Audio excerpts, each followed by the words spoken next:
नमस्कार। आकाशवाणी जयपुर अजमेर से प्रस्तुत हैं प्रादेशिक समाचार।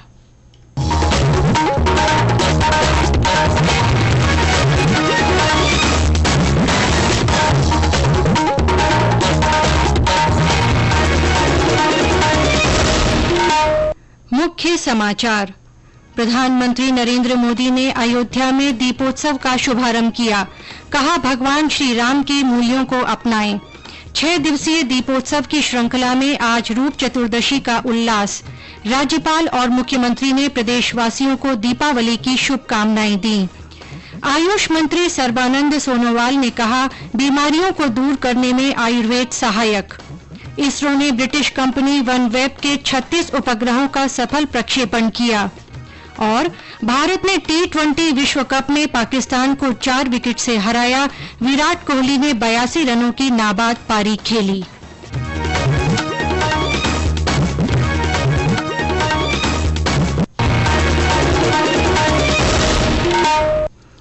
समाचारों के साथ मैं आरती नागर। और अब समाचार विस्तार से।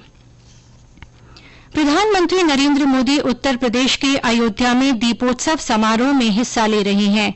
श्री मोदी इसमें पहली बार भाग ले रहे हैं। ये समारोह पिछले 6 सालों से लगातार हो रहा है। प्रधानमंत्री ने भगवान श्री राम लला विराजमान के दर्शन कर पूजा अर्चना की। प्रधानमंत्री ने सरयू नदी स्थित नए घाट पर आरती और भव्य दीपोत्सव समारोह को संबोधित किया। उन्होंने कहा कि हम सभी को भगवान श्री राम के मूल्यों को जीवन में अपनाना चाहिए।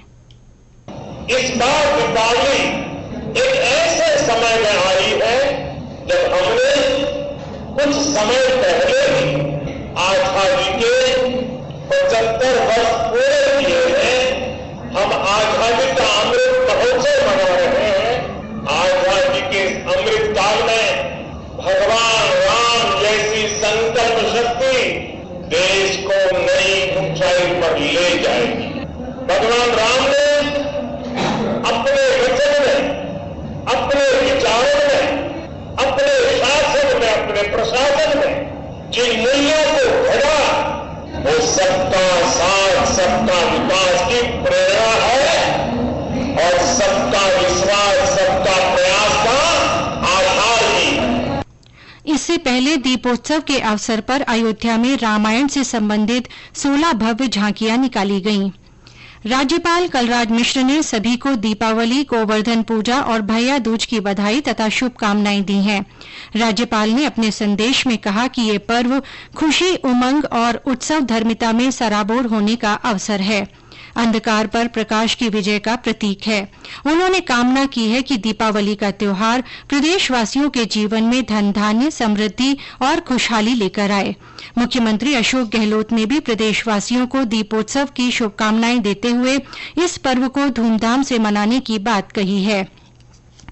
6 दिवसीय दीपोत्सव की श्रृंखला में आज नरक चतुर्दशी और रूप चतुर्दशी मनाई जा रही है। इसे छोटी दिवाली भी कहा जाता है। इस अवसर पर विभिन्न धार्मिक आयोजन हो रहे हैं। राजधानी जयपुर के मंदिरों में झांकियां सजाई गई हैं और अभिषेक तथा आरती के कार्यक्रम हो रहे हैं। श्री गंगानगर के भैरवनाथ मंदिर में बड़ी संख्या में श्रद्धालु परंपरागत रीति रिवाज से रूप चतुर्दशी मनाने पहुंचे हैं। जोधपुर में महिलाओं ने श्रृंगार सामग्री की खरीदारी की और परिवार की सुख समृद्धि की कामना की। दीपोत्सव पर पूरे प्रदेश में बाजार रोशनी से सराबोर हैं। मंदिरों, दुकानों, व्यापारिक प्रतिष्ठानों को आकर्षक रूप से सजाया गया है। बाजारों में रौनक है। लोग मिठाई, मेवे, पूजन सामग्री, पटाखे और अन्य चीजों की खरीदारी कर रहे हैं। इलेक्ट्रॉनिक्स उत्पाद और वाहनों की भी बिक्री जोरों पर है। टोंक, चित्तौड़गढ़, सिरोही, भरतपुर, झालावाड़, बीकानेर, चूरू, श्रीगंगानगर और बांसवाड़ा सहित सभी स्थानों पर बाजार रोशनी से जगमग हैं और खरीदारी का दौर जारी है। चित्तौड़गढ़ में दुर्ग, विजय स्तंभ और अन्य स्मारकों पर विशेष सजावट की गई है। बाड़मेर में भी दीपावली को यादगार बनाने के लिए जिला प्रशासन कई आयोजन कर रहा है। इस श्रृंखला में आज सांस्कृतिक संध्या हो रही है। जालौर में जिला प्रशासन और पुलिस विभाग ने वंचित और जरूरतमंद बच्चों को मिठाई वितरित की। दीपोत्सव के अवसर पर प्रदेश में बड़ी संख्या में सैलानी पहुंचे हैं। उदयपुर में गुजरात से काफी पर्यटक आए हैं। उधर राजसमंद के नाथद्वारा में प्रसिद्ध श्रीनाथ जी मंदिर में दीपावली पर्व की सभी तैयारियां पूरी कर ली गई हैं। यहां दर्शन की विशेष व्यवस्था रहेगी। देश के विभिन्न प्रांतों से श्रद्धालुओं के नाथद्वारा पहुंचने का सिलसिला जारी है। 6 दिवसीय दीपोत्सव की श्रृंखला में कल दीपावली पर्व मनाया जाएगा। 7वां आयुर्वेद दिवस आज विश्व स्तर पर मनाया जा रहा है। देश की प्राचीनतम और स्थापित औषध प्रणाली को बढ़ावा देने के लिए वर्ष 2016 से धन्वंतरी जयंती आयुर्वेद दिवस के रूप में मनाई जा रही है। धन्वंतरी जयंती पर देशभर में विशेष कार्यक्रम आयोजित किए जा रहे हैं। इस वर्ष आयुर्वेद दिवस की थीम है हर दिन हर घर आयुर्वेद। इसका उद्देश्य जमीनी स्तर पर व्यापक रूप से आयुर्वेद के लाभों से परिचित कराना है। केंद्रीय आयुष मंत्री सर्बानंद सोनोवाल ने भारतीय परंपरागत चिकित्सा पद्धति के बारे में जागरूकता बढ़ाने पर जोर दिया है। नई दिल्ली में 7वें आयुर्वेद दिवस समारोह में आज श्री सोनोवाल ने कहा कि परंपरागत प्रणाली बीमारियों की रोकथाम करती है और लोगों को स्वस्थ बनाए रखती है। श्री सोनोवाल ने कहा कि देशवासियों को हजारों वर्षों से उपयोग में लाई जा रही भारतीय परंपरागत चिकित्सा पद्धति के महत्व को समझना चाहिए। उन्होंने कहा कि इससे देश को आत्मनिर्भर बनने में सहायता मिलेगी। उन्होंने कहा कि आयुष और जनजातीय कार्य मंत्रालयों ने देश के 10 करोड़ जनजातीय लोगों के लाभ के लिए काम करने के वास्ते एक समझौता ज्ञापन पर हस्ताक्षर किए हैं। आयुर्वेदा के जरिए अब दुनिया के मानव समाज को अलग अलग बीमारियों से जैसे राहत मिली है और इस आयुर्वेदा में जो शक्ति बचा हुआ है, आज 21वीं सदी में इस शक्ति को अधिक हमें उजागर करना होगा।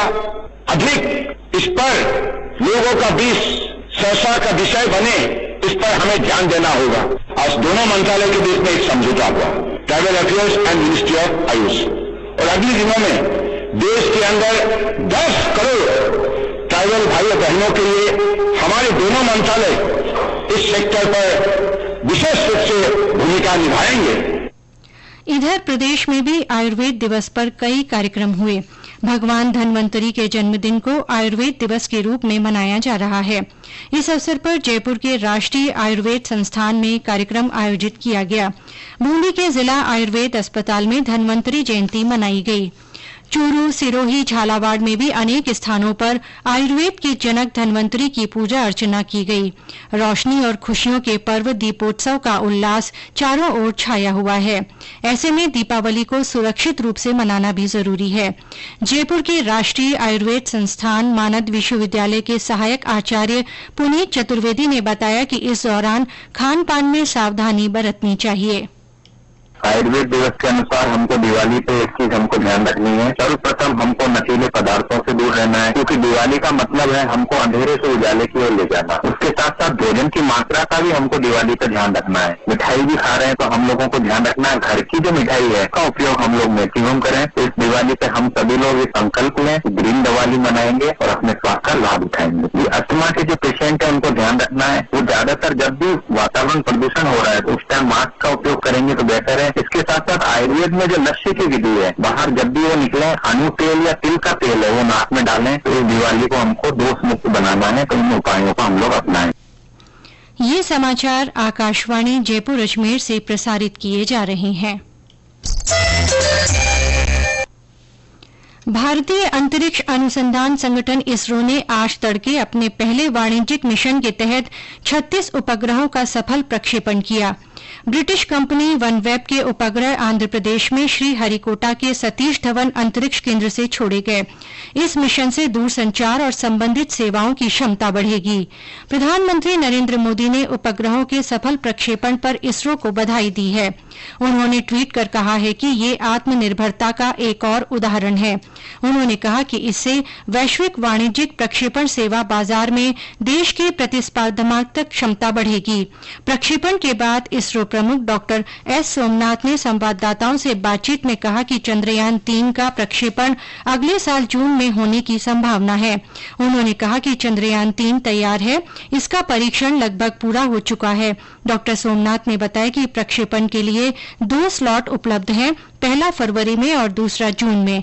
उन्होंने कहा कि इसरो जून 2023 में चंद्रयान 3 प्रक्षेपित करने को प्राथमिकता देगा। गृह मंत्रालय ने कानूनों के उल्लंघन के लिए राजीव गांधी फाउंडेशन और राजीव गांधी चैरिटेबल ट्रस्ट के लाइसेंस रद्द कर दिए हैं।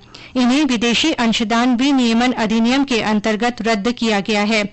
इन संगठनों की जांच के बाद इनके लाइसेंस रद्द किए गए हैं। गृह मंत्रालय ने इनमें हुई कुछ अनियमितताओं की जांच के लिए 2020 में अंतर मंत्रालयी समिति बनाई थी। इस समिति में गृह तथा वित्त मंत्रालयों और केंद्रीय अन्वेषण ब्यूरो के अधिकारी शामिल किए गए थे। पूर्व उपराष्ट्रपति भैरू सिंह शेखावत की जयंती पर राज्यपाल कलराज मिश्र ने जयपुर में उनके स्मृति स्थल पर श्रद्धा सुमन अर्पित किए। राज्यपाल ने उनकी स्मृति में आयोजित प्रार्थना सभा में हिस्सा लिया। इस अवसर पर श्री मिश्र ने स्वर्गीय शेखावत को शुचिता की राजनीति का पर्याय बताया। बीकानेर में शिक्षा मंत्री डॉ बीडी कल्ला और ऊर्जा मंत्री भंवर सिंह भाटी ने आज राजकीय डूंगर महाविद्यालय में नए कक्षों का शिलान्यास किया। यहां करीब 2 करोड़ 65 लाख रुपए की लागत से 10 कक्ष बनाए जाएंगे। इस अवसर पर डॉ कल्ला ने कहा कि प्रदेश के महाविद्यालयों में शैक्षणिक सुविधाओं के साथ आधारभूत व्यवस्थाओं को सुधारा जा रहा है। इस अवसर पर प्राचार्य डॉ जीपी सिंह ने कॉलेज की उपलब्धियों और गतिविधियों की जानकारी दी। भारत ने T20 विश्व कप में पाकिस्तान को रोमांचक मुकाबले में 4 विकेट से हरा दिया। ऑस्ट्रेलिया के मेलबर्न में खेले गए इस मैच में पाकिस्तान ने पहले बल्लेबाजी करते हुए 8 विकेट के नुकसान पर 159 रन बनाए। पूर्व कप्तान विराट कोहली ने 53 गेंदों में 82 रन की नाबाद पारी खेली। गृह मंत्री अमित शाह ने टीम इंडिया को ट्वीट के माध्यम से बधाई दी है। उन्होंने अपने संदेश में विराट कोहली की इनिंग को शानदार बताया है।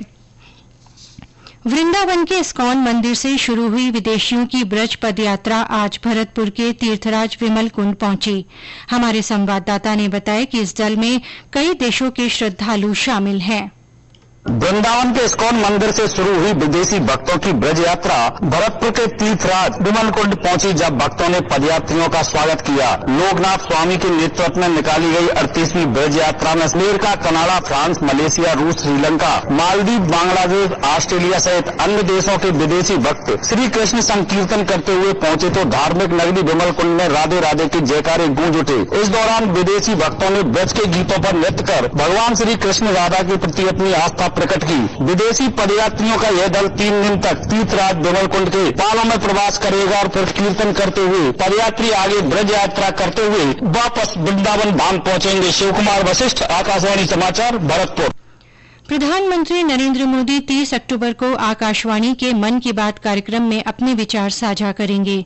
ये मासिक रेडियो कार्यक्रम की 94वीं कड़ी होगी। प्रधानमंत्री ने इस कार्यक्रम के लिए लोगों से अपने विचार साझा करने को कहा है। श्रोता नमो ऐप या माई जीओवी ओपन फोरम पर अपने विचार साझा कर सकते हैं। वे टोल फ्री नंबर 1800-117800 पर भी डायल कर प्रधानमंत्री के लिए अपना संदेश हिंदी या अंग्रेजी में रिकॉर्ड करा सकते हैं। और अंत में मुख्य समाचार एक बार फिर। प्रधानमंत्री नरेंद्र मोदी ने अयोध्या में दीपोत्सव का शुभारंभ किया। उन्होंने कहा कि भगवान श्री राम के मूल्यों को अपनाएं। 6 दिवसीय दीपोत्सव की श्रृंखला में आज रूप चतुर्दशी का उल्लास है। राज्यपाल और मुख्यमंत्री ने प्रदेशवासियों को दीपावली की शुभकामनाएं दी हैं। आयुष मंत्री सर्बानंद सोनोवाल ने कहा है कि आयुर्वेद बीमारियों को दूर करने में सहायक है। इसरो ने ब्रिटिश कंपनी वनवेब के 36 उपग्रहों का सफल प्रक्षेपण किया। और भारत ने T20 विश्व कप में पाकिस्तान को 4 विकेट से हराया। विराट कोहली ने 82 रनों की नाबाद पारी खेली। इसी के साथ प्रादेशिक समाचार बुलेटिन समाप्त हुआ। नमस्कार।